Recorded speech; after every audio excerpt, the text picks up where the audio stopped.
Hi mga beshi! Welcome back to my vlog.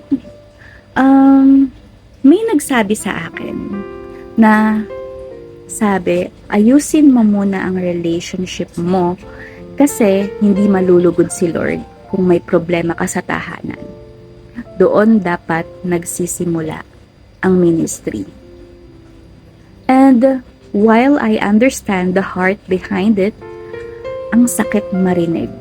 Not because it's wrong, but because deep inside, I'm already trying. I'm already fighting battles no one else sees. Minsan nga, ayoko nang mag-lead. Ayoko nang mag-serve. Not because I don't love God, but because I feel too broken to even stand in front of others. And instead of feeling lifted, I felt let down. Instead of being reminded of grace, I was reminded of my failure. Pero alam mo, sa mga oras na yon, naisip ko si Jesus.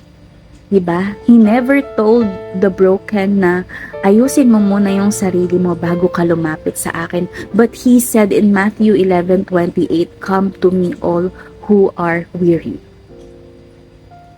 Yes, ministry starts at home, but healing also starts with God.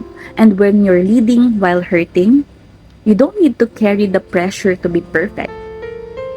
You just need to stay connected to the perfect one.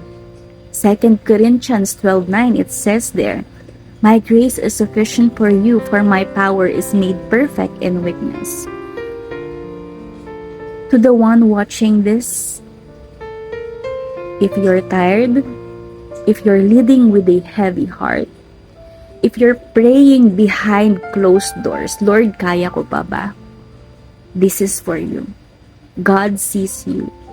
God understands you. God will carry you. You are not a disappointment. You are not disqualified. You are still His, and He is still working through you.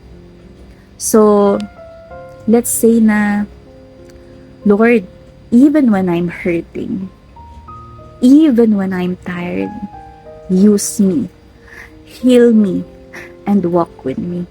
Because you're not after perfection. You're after my heart." So, yun lamang mga beshi. Thank you. See you on the next vlog.